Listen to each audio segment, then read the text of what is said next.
유대인들을 대상으로 기록된 복음서인 마태복음.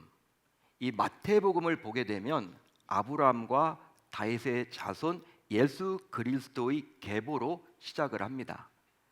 자, 그런데 그 계보를 자세히 보게 되면 아브라함은 이삭을 낳고, 이삭은 야곱을 낳고, 야곱은 유다와 그의 형제들을 낳고, 유다는 다말에게서 베레스와 세라를 낳고로 시작이 하고 있어요.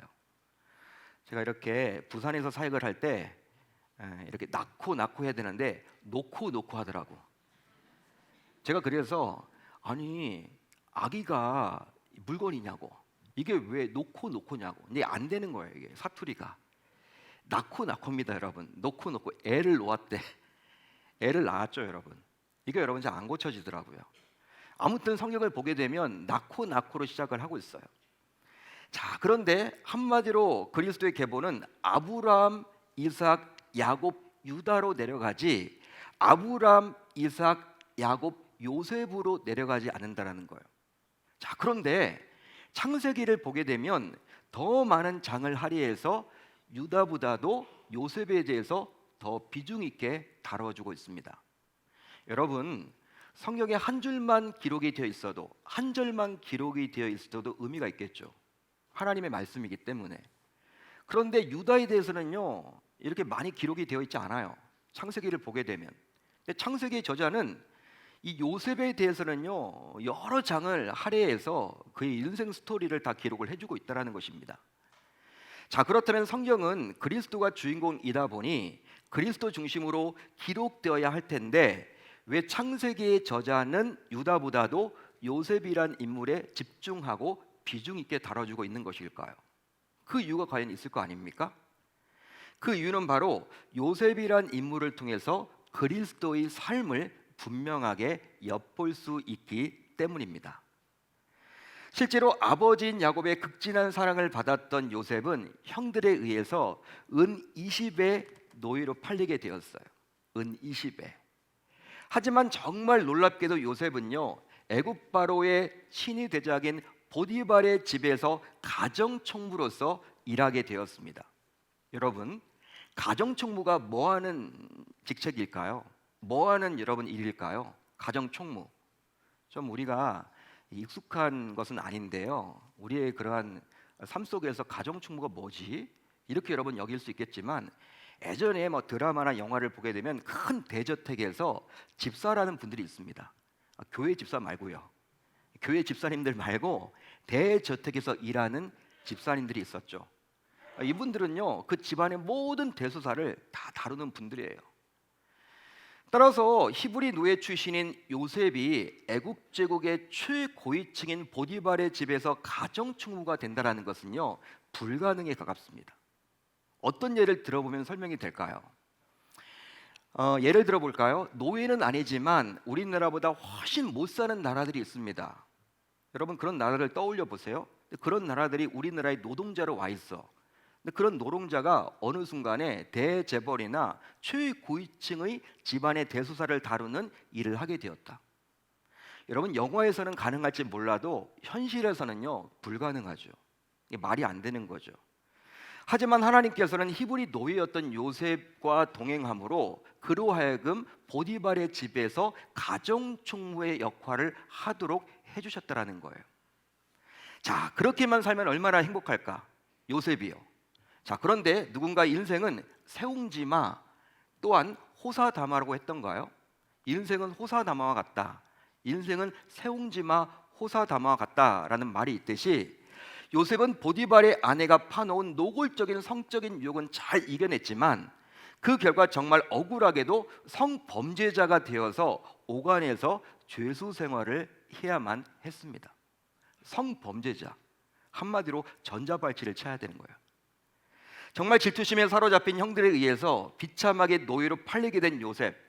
그나마 주인인 보디발에게 인정을 받아서 살만하게 되었는데 그의 아내의 모함으로 일약 성범죄자가 되어서 감옥에서 살아가야 했기에 요셉의 인생은 그야말로 기구한 인생이요, 환란의 연속이었다고 감히 말할 수 있습니다.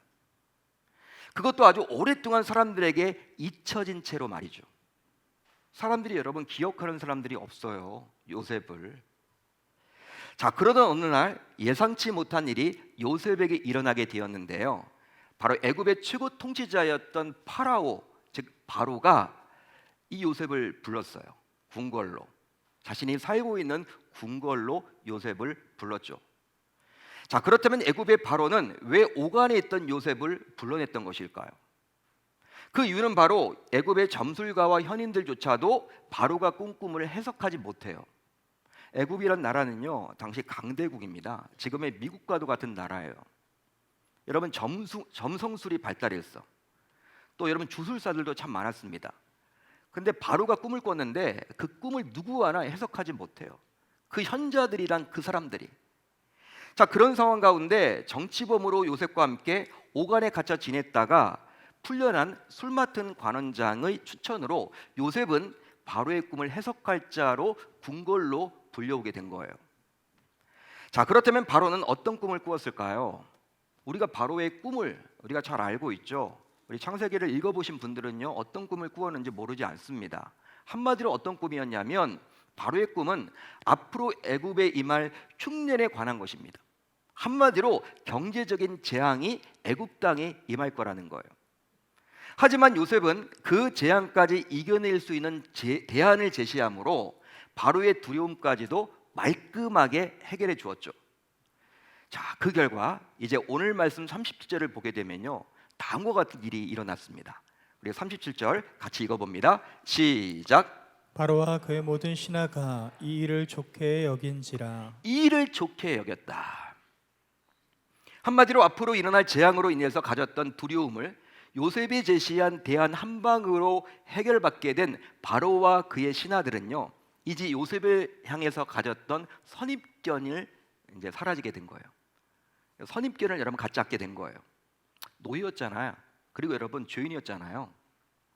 여러분 궁궐로 불러왔으면서도 별반 기대를 했겠습니까? 여러분 포도주 맡은 관원장이 추천을 했기 때문에, 그리고 여러분 대안이 없기 때문에 어떤 방법이 없잖아요. 어쩔 수 없이 여러분 누구의 추천으로 인해서 궁궐로 불러왔지만 그 많은 신하들과 여러분 바로도 기대를 안 했겠죠. 기대할 수가 없겠죠. 왜? 히브리 노예 출신이고 또 그뿐 아니라 성범죄자로 연루가 되어서 지금 감옥에 있는데 그가 뭘 여러분 기대를 하겠습니까? 근데 들어보니까 문제가 해결을 받을 수 있을 것 같아. 딱 여러분 꿨던 꿈까지도 정말 잘 해결을 받고, 여러분 그 두려움, 정말 그 재앙, 경제적인 위기를 만나면 어떻게 할까, 그런 두려움이 있었는데 요셉이 제시한 대안 한 방으로 해결함을 받는다라고 확신이 들었기 때문에 이제 요셉 그 이야기를 듣고 바로 왕과 또 그 신하들은요, 이제 이 일을 좋게 여긴 것이죠. 한마디로 앞으로 일어날 재앙으로 인해서 가졌던 두려움을 요셉이 제시한 대안 한 방으로 해결받게 된 바로와 신하들은요, 이제 요셉을 향해 가졌던 생각 자체를 바꾼 거예요. 특별히 애굽의 최고 통치자인 바로는 그야말로 요셉을 신뢰하기에 이르렀죠. 자, 그래서일까요? 바로는 요셉에게 다음과 같이 말을 하며 요셉을 높여주기까지 하게 되었는데요, 제가 한번 읽어드릴게요. 너는 내 집을 다스리라. 내 백성이 다 내 명령에 복종하리니 내가 너보다 높은 것은 내 왕자뿐이니라. 바로가 또 요셉에게 이르되 내가 너를 애굽 온 땅의 총리가 되게 하노라 하고 자기의 인장 반지를 빼어 요셉의 손에 끼우고 그에게 세마포 옷을 입히고 금사슬을 목에 걸고 자기에게 있는 버금수레에 그를 태우매 무리가 그의 앞에서 소리 지르거를 엎드리라 하더라. 바로가 그에게 애굽 전국을 총리로 다스리게 하였더라. 여러분 분위기 어떻습니까? 그렇습니다. 요셉은 이rak 애굽 제국의 2인자인 총리가 된 거예요. 국무총리가 된 것입니다. 그것도 애굽의 실질적인 주인인 바로의 신뢰를 받는 실세 총리가 되었죠. 총리 가운데 얼굴 마담들도 많이 있거든요. 근데 그런 얼굴 마담 정도가 아니라 실세 총리입니다. 어떻게 알 수가 있느냐? 바로가 여러분 자신이 끼고 있는 인장 반지를 자신의 손에서 빼어서 누구에게 여러분 끼워줘요? 요셉에게 끼워줬다라는 거예요. 인장 반지가 뭡니까? 도장입니다. 왕의 직인이에요. 그거 찍으면요 법입니다. 왕의 명이 되는 거예요. 여러분 이것은 무엇이냐면 왕권을 거의 맡긴 거예요. 왕권을 실세 총리인 요셉에게 맡겨준 거예요. 얼굴 마담 정도가 아니죠. 그런 일이 지금 요셉에게 일어났습니다. 여러분, 요셉의 입장에서 자신에게 일어난 일을 보게 되면요, 정말 상상하기 힘든 놀라운 일이었겠죠. 여러분, 그렇지 않았을까요? 지금 아무도 상상하지 못하는 엄청난 일이 요셉에게 일어난 것입니다. 실제로 며칠이 아니라 불과 몇 시간 전만 하더라도, 몇 시간 전만 하더라도 요셉은 성범죄자로서 기약 없이 옥에 갇혀서 죄수로서 살아가야만 했었어요. 여러분, 그뿐 아니라 요셉은 히브리 노예로서 무려 13년 동안이나 애굽에서 마인으로서 살아가야만 했습니다. 메이저가 아니죠. 노예이기 때문에 마인으로서 살아갈 수밖에 없었습니다. 따라서 그가 지난 13년 동안 애굽에서 한 일이 있다면요, 노예 생활과 감옥 생활이 전부였어. 아예 목사님, 가정 총무도 했었잖아요.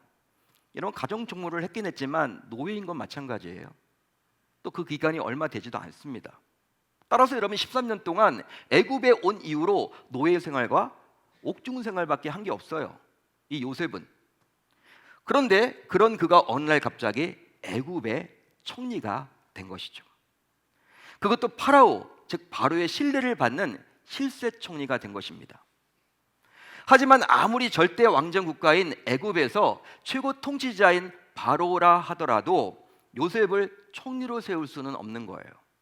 이유가 있다면 요셉은 애굽의 총리가 될 만한 자격을 전혀 갖추지 못했기 때문이에요. 실제로 한 나라의 총리라는 직책은요, 왕의 의중을 잘 살펴서 실질적으로 나라를 통치하는 역할을 해야만 합니다. 아무나 총리를 할 수 있는 건 아니죠. 따라서 정치, 경제, 사회, 문화, 교육, 외교 등에 관해서 어느 정도의 경륜 및 지식을 갖추어야만 해요.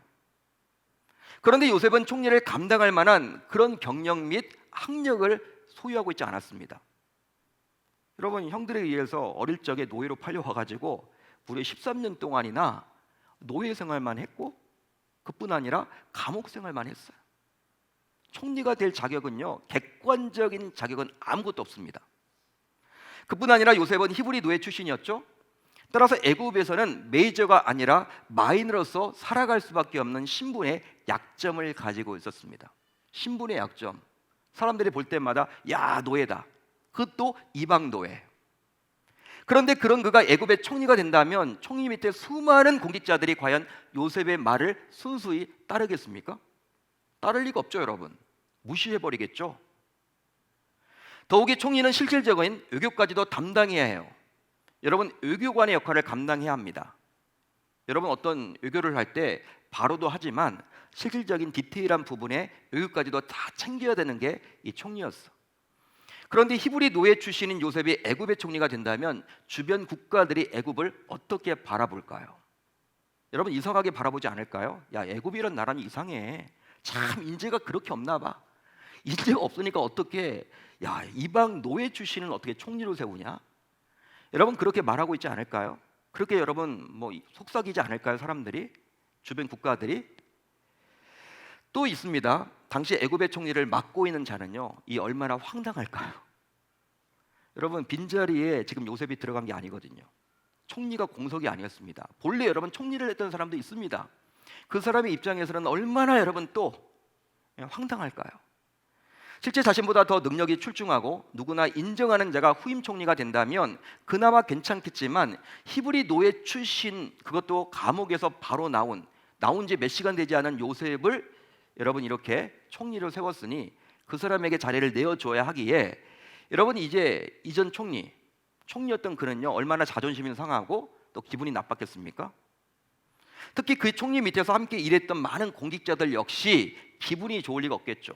기분 나쁘겠죠, 여러분. 왜냐하면 여러분, 내가 모시고 있는 총리가 그만두게 되면, 어떤 일로 인해서 못하게 되면 이제 자기들에게도 기회가 와야 되는데, 이 장차관들의 입장에서는 그런데 느닷없이 노예 출신이 총리가 되니 여러분, 요셉을 여러분 반겨할 리도 없고요, 요셉을 여러분 이렇게 따를 리도 없어요. 그 사람들이 여러분들 모의할지도 모릅니다. 따라서 그들의 입장에서 총리로서 세워진 요셉을 진심으로 따를 수도 없었겠죠. 심지어 요셉 역시 총리로 세워진 것에 대해서 기쁨보다는요 어떤 마음이 더 클까요?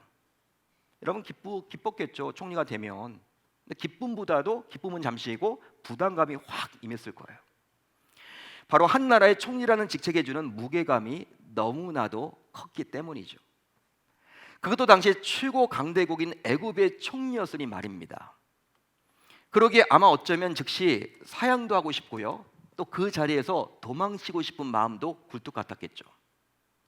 따라서 요셉의 총리로 세워진 것은 그 누가 보아도 공정과는 거리가 먼 인사입니다. 공정하지 않죠. 아마 요새 같으면요, 언론과 정치권에서 난리를 날 거예요. 난리를 필 거예요. 처리하라고. 왜냐하면 꿈 한번 해석 잘했다고 총리가 된다면 이 세상에는 총리가 되어야 할 사람이 주변에 널려 있기 때문입니다. 쉽게 말하면 아무리 왕정국가의 최고 통치자인 바로라 하더라도 어느 정도 자격을 갖춘 자를 총리로 세우는 것이 일반적인 관행이죠. 총리 감이 있죠, 여러분. 총리를 세울 만한 군이 있단 말이에요. 그 가운데 한 사람을 세워야 되는 것이지, 히브리 노예 출신을 세운다? 그것도 성범죄자를 가져다가 총리로 세운다? 있을 수 없는 일이에요. 자, 그렇다면 이 모든 것을 무시하고 애굽의 바로는 어떻게 요셉을 애굽의 총리로 세울 생각을 했던 것일까요? 여러분, 이 질문에 대한 답은요, 바로만의 생각이 아니라는 것입니다. 바로만의 의중이 아니라는 거예요. 실제로 총리를 마음대로 세울 수 있는 절대 왕정 국가라 하더라도 바로는 자신을 대신해서 애굽을 통치해야 될, 다스려야 될 그 총리를 아무나 세우질 않겠죠. 자격도 없는 자를 아무나 세웠다가 어떻게 되겠습니까? 나라가 여러분들 엉망이 될 수도 있고요, 자칫 잘못하면 자신의 왕권까지도 위험에 빠질 수도 있다는 거예요. 그러기 아무리 요셉이 자신의 꿈을 해석하고 자칫 재앙이 닥칠 뻔한 애굽을 구원할 해결책을 주었다 하더라도 바로 자신이 히브리 출신 노예를 하루아침에 애굽의 총리로 세울 수는 없는 일이에요. 없습니다, 여러분. 이게 불가능한 일입니다. 할 수가 없는 일이에요. 아무리 여러분 꿈을 해석했다고 해도. 자, 그렇다면 이것은 과연 어떻게 되어진 일일까요? 어떻게 되어진 일일까요? 이는 바로의 의도가 아니라 하나님의 섭리라고 볼 수 있습니다. 할렐루야, 할렐루야. 하나님의 섭리라는 거예요. 즉 그동안 요셉을 철저하게 훈련시키며 준비하신 하나님의 섭리라고 볼 수 있겠죠. 그러다 보니 하나님께서 친히 하시겠다고 하는데 그 어느 누가 하나님께서 하시는 일을 막을 수 있으며, 하나님께서 세우겠다고 하는데 어느 누가 끌어내릴 수 있단 말입니까? 실제 그 누구도 그리할 수는 없어요. 아무리 애굽의 최고 통치자인 바로라 하더라도 하나님의 섭리를 막거나 방해할 수는 없습니다. 하나님이 하시면 하는 거예요. 하나님이 하겠다라고 고집부리시면요, 열심을 내시면요, 그 세상에 어떤 권력자도 그것을 대항할 수가 없다라는 거예요. 그렇습니다. 하나님께서는 요셉을 애굽의 총리로 세워주고자 우선적으로 어린 시절 그로 하여금 꿈을 꾸게 하셨어요. 우리가 창세기를 보게 되면, 창세기 37장에 보게 되면 꿈을 꾸죠. 36장 이렇게 보게 되면 꿈을 꿔요. 여러분, 이 요셉이 꿈을 꾼단 말이에요. 근데 자기가 꾸고 싶어서 꾼 꿈이 아니라 하나님께서 꾸도록 해주셨어. 근데 그 꿈 때문에 난리가 나요, 난리가. 여러분, 그 꿈 때문에 안타깝게도 형들에 의해서 노예로 팔려서 애굽에 오게 하셨죠. 그 다음 보디발의 집에서 억울하게 성범죄자가 되어서 감옥에 갇히게 되었는데, 그 감옥은요, 어떤 감옥이었습니까? 보디발 집안에 있는 감옥이었지만 이 정치범 수용소였어요. 그러니까 보디발 집 안에 감옥이 있습니다. 집안이 여러분 얼마나 컸을까요? 여러분, 당시 보디발은요, 바로 왕의 친위 대장이었습니다. 친위 대장은 지금의 대통령 비서실장 플러스 대통령 경호실장 플러스 국정원장이에요. 막강한 권력, 정보력을 다 쥐고 있는 사람이야. 왕이 여러분 신뢰할 만한 사람, 왕의 속 이야기를 다 할 수 있는 사람. 여러분, 그러다 보니까 정치범들이 있겠죠. 왕이 여러분 누구에게 여러분 가둘까요? 보디발, 믿고 맡길 수 있는 보디발 집안에 있는 그 감옥에 여러분 가져다 놓는 거예요. 그런데 요셉은요, 정치범 아닙니다. 성범죄자, 잡범입니다. 잡범. 범털이 아닙니다, 여러분. 그러다 보니까 그냥 여러분 일반 잡범들이 가는 수용소에, 교도소에 가야 돼. 근데 그게 아니라 놀랍게도 하나님의 은혜로 어디에 가 있어요 지금? 보디발 집안에 있는 정치범들이 있는 그 감옥에 갇혀 있었다는 것이죠. 따라서 그 감옥 안에서 요셉은요 뭘 했냐면 총리에게 필요한 여러 훈련을 받도록 하나님이 해주셨어요. 더욱이 그 감옥 안에서 요셉은 술 맡은 관원장에게 꿈을 해석하는 능력을 보여주므로 나중에 술 맡은 관원장과 담원장은 바로와 요셉을 연결해 주는 역할까지 하게 되죠. 또 하나님께서는 바로에게 다급함과 두려움을 주셔서 요셉의 해석과 대안 외에는 어떤 다른 방법이 없다라는 확신이 들게 해서 요셉을 신뢰함으로 그를 총리로 삼게 했습니다. 여러분, 하나님이 역사하신 거예요. 하나님이 그렇게 만들어 가신 거예요. 만약에 여러분 바로가 요셉의 꿈 이야기를 들었지만 신뢰하지 않았다면, 믿지 않았다면, 그리고 다른 방법을 자꾸 추구했다면요, 여러분 요셉을 총리로 세울 수가 없습니다. 그럼 요셉에게 여러분 찾아가셔서 하나님이 두려움을 주셨고, 꿈에 대한 두려움도 주셨고, 해결책을 마련했을 때 여러분 마음에 기쁨도 생겼고, 또 다른 방법이 없다라는 확신까지 들게 해서 이 여러분 요셉을 믿게끔 하나님께서 만드셔서 결국 이 바로의 손을 통해서 이제 총리로 쓰임받게 된 것이죠. 그러기에 요셉이 애굽의 2인자인 총리의 위치에 오르게 된 것은요, 바로의 의지로서 되었다고 볼 수는 없고 오히려 철저한 하나님의 섭리임을 알 수 있습니다. 여러분 믿으시면 아멘, 동의가 되시면 아멘. 사랑하는 성도 여러분, 혹시 신자인 우리 가운데서도 너무나도 억울하고 분통해서 밤마다 밤잠을 이루지 못하고 힘겹게 살아가는 분들이 있을지도 모르겠어요.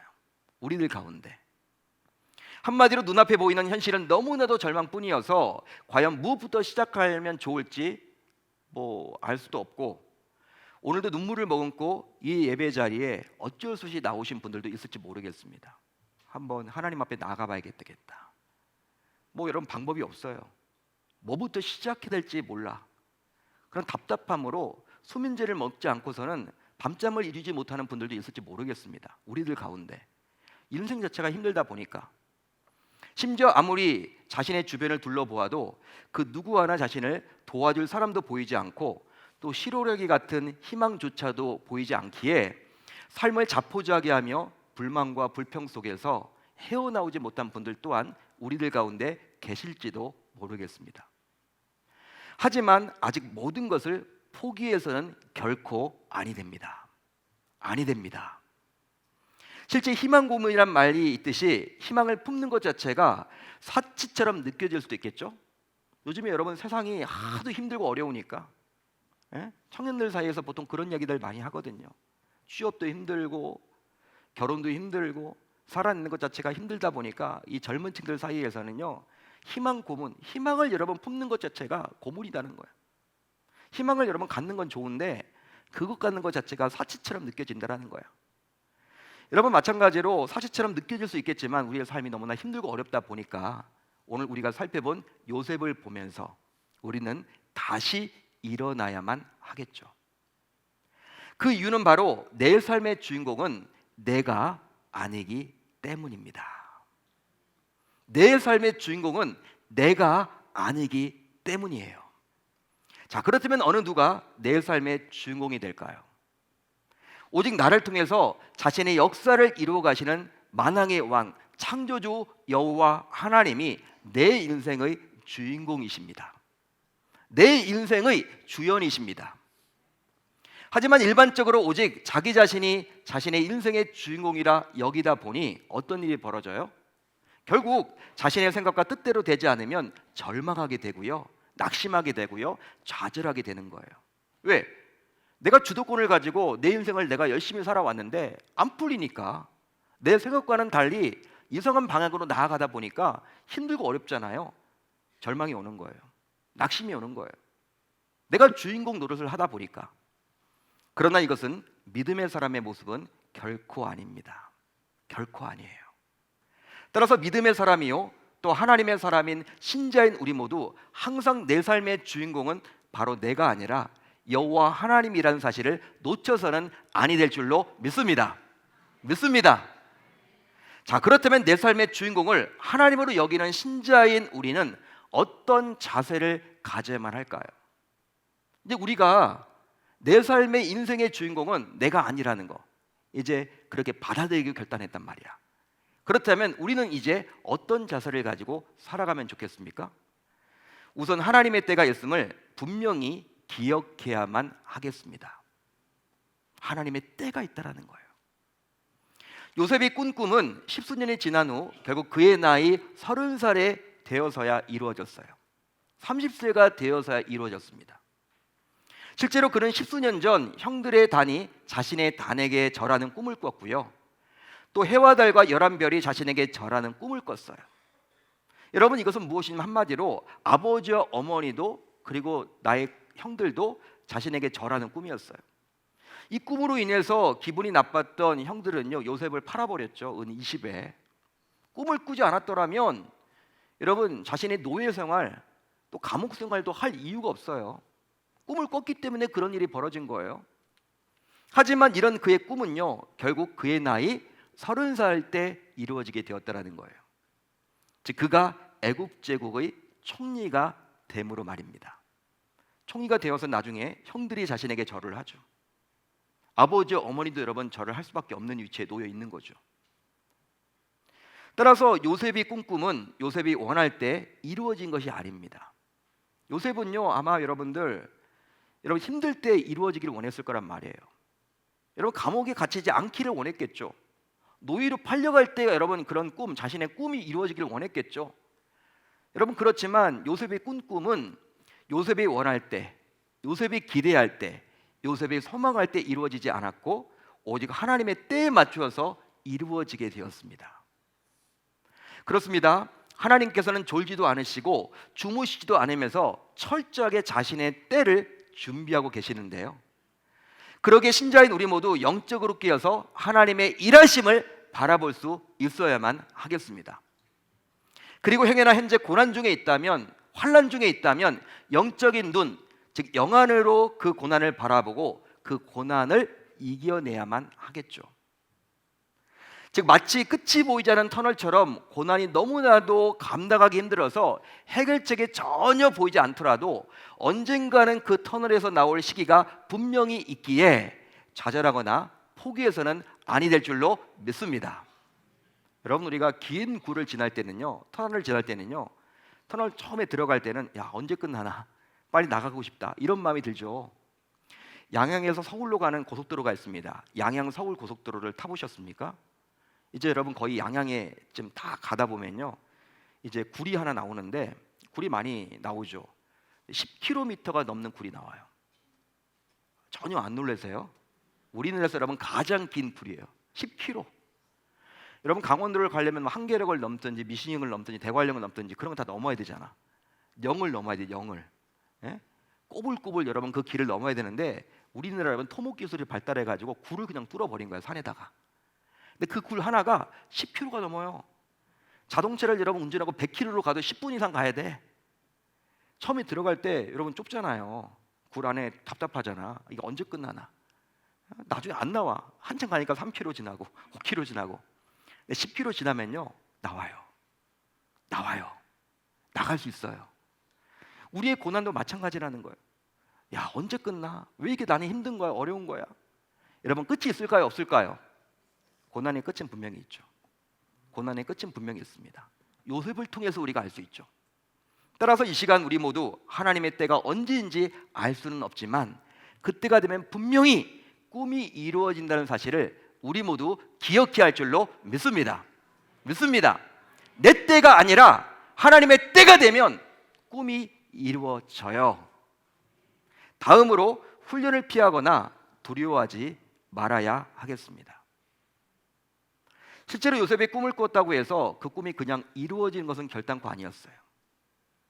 어릴 적에 꿈을 꾸었지만 그냥 가만히 있는데 그 꿈이 이루어진 게 아닙니다. 바로 하나님께서는 자신의 때에 요셉이 꾼 꿈, 즉 총리로서 세워지도록 끊임없이 강도 높은 훈련을 시키셨어요. 즉 가족인 형들에 의해서 미움을 받아서 결과적으로 노예로 팔리게 되었죠. 남들은 겪지 못하는 그 고통을 겪었어요. 아니, 어떻게 형들이 나를 팔아? 여러분 팔려 보셨어요? 어떻게 여러분 믿었던 형들이 나를 파냐고, 노예로. 이거 너무하는 거 아닌가? 그뿐 아니죠. 보디발의 아내의 모함을 받아서 성범죄자가 되어서 옥중 생활을 해야만 했습니다. 여러분 재판도 없이 그냥 옥중 생활 간 거예요. 현행범으로 끌려간 거예요. 언제 여러분 풀려날지 몰라. 감옥에 가는 사람들도요, 여러분 언제 나오는지 다 있죠. 군대에 들어가도 여러분 언제 제대하는지 다 나와 있어요. 요셉은요 그게 없어요. 언제 여러분 몇 년형 받았는지도 몰라요. 재판도 없이 그냥 여러분 끌려간 거예요. 남들이 겪지 못할 그 어려움을 겪은 거죠. 즉 요셉은 잘못한 것이 하나도 없는데 자신의 의중과는 달리 정말 감당하기 힘든 환난을 만나야만 했다라는 거예요. 따라서 요셉은 일반적인 인생과 거리가 먼 고난의 여정을 보내야만 했던 것이죠. 하지만 결국 그런 감당하기 힘든 고난이란 힘든 훈련을 모두 통과했을 때 요셉은 총리에 오를 수 있게 되었습니다. 따라서 훈련의 강도만큼 하나님께서는 더 귀하게 사용하신다는 사실을 우리 모두 기억해야만 하겠죠. 쉽지 않지만 기억하셔야만 해요. 그러기에 훈련을 기피하거나 두려워하는 자들은 어쩌면 총리의 꿈이 어려워질 수도 있음을 우리 모두 기억해야만 할 줄로 믿습니다. 여러분, 나도 총리가 될 수 있습니다. 나도 총리가 될 수 있습니다. 즉 나의 꿈도 이루어질 수 있습니다. 자, 그렇다면 총리가 되고 꿈이 이루어진다는 것이 과연 어떤 의미가 담겨져 있는 것일까요? 우리가 대한민국의 국무총리가 된다는 말입니까? 어느 순간? 요셉처럼? 여러분 그런 의미일까요? 그렇지 않죠. 그렇다면 어떤 의미입니까? 그것은 바로 지금 우리의 수고와 노고가 결코 헛되게 되지 않는다는 거예요. 우리가 지금 노고하고 수고를 하고 있는 이런 것들이 헛되게 되지 않는다는 것입니다. 그뿐 아니라 지난날에 겪었던 아픔과 상처, 그리고 지금까지도 우리를 힘들게 하는 여러 고난을 치유해 주시고 결국 회복해 주시는 날이 반드시 있다라는 거예요. 따라서 이 예배를 드리는 분들 가운데 현재 그 무엇 때문에 그리 힘들고 아파하십니까? 무엇 때문에 마음에 무거움이 있으십니까? 무엇 때문에 지금 곤란하십니까? 왜 자신에게 이런 어려움이 있는지 고민하고 계시는 분들이 행여나 계시진 않습니까? 지금 겪고 있는 고난이 너무나 힘들어서 죽을 것만 같더라도요, 결코 시간 낭비가 아니라는 거예요. 불필요한 것이 아니라는 것입니다. 그러기에 우리 모두 요셉이 노예로서 살아가고 감옥에서 살아갈 때 요셉이 결코 자신의 꿈이 이루어짐을 알지 못했지만 결국 그가 꾼 꿈은 이루어졌듯이 우리 역시 지금은 너무나 힘들고 어렵고 그리고 환난 가운데 있더라도 결국 이 훈련을 잘만 이겨내기만 한다면 저와 여러분들 모두 하나님의 때 반드시 꿈이 이루어지게 될 줄 우리 주님의 이름으로 축원합니다. 하나님은요, 여러분 그냥 다 갚아주세요. 진짜 그러신 것 같아요. 여기 어르신들도 많이 앉아 계시지만 하나님은요, 여러분 공짜가 없으신 분이에요. 훈련을 여러분 빡세게 시키시면요, 진짜 더 크게 쓰시는 것 같아. 한국의 여러분 유명한 목사님들, 하나님이 쓰셨던 귀한 믿음의 종들을 보십시오. 여러분 그냥 평탄하게 목회하는 분들이 몇 명이나 될까요? 아니에요. 고통 가운데 있었고, 어떤 분들은요 이런 폐암으로, 어떤 분들은요 또 자녀의 그런 어려움으로, 또 장애로, 또 환경적인 어려움으로, 여러분 이 모든 것들을 겪으셨을 때 하나님이 위대하게 쓰시지 않았습니까? 여러분 지금 어떤 어려움 속에 처하고 계십니까? 여러분들의 마음을 하나님이 모를까요? 요셉이 여러분 감옥에 갇혔을 때 얼마나 억울해했을까요? 하나님이 몰랐을까요? 알았지만 그를 놔뒀잖아요. 그에게 그런 일이 안 일어나면 좋을 텐데 그를 놔뒀다고요. 그 이유가 바로 무엇입니까? 형들에 의해서 여러분 노예로 왜 팔리게끔 했을까? 우리는 자꾸 그런 것에 여러분 관심을 갖게 되는데, 하나님의 여러분 그 계획과 뜻은요, 그 섭리는 우리 피조물인 우리의 인간의 머리로는 다 이해할 수는 없어요. 그렇지만 분명한 것은 하나님은 저와 여러분들을 자녀로 삼아 주셨고, 자녀로 삼아 주셨기 때문에 책임지시는 분이시고 우리를 끝까지 사랑해 주신다라는 사실입니다. 우리의 꿈도 반드시 하나님의 때, 우리가 지금 힘들고 어려웠던 이 고난을 이겨내기만 한다면 반드시 하나님의 때 이루어지게 될 줄 우리 주님의 이름으로 축원합니다. 축원합니다. 그렇게 하겠다라고 다짐하고 결단하는 저와 여러분들이 다 되실 수 있기를 우리 주님의 이름으로 축원합니다.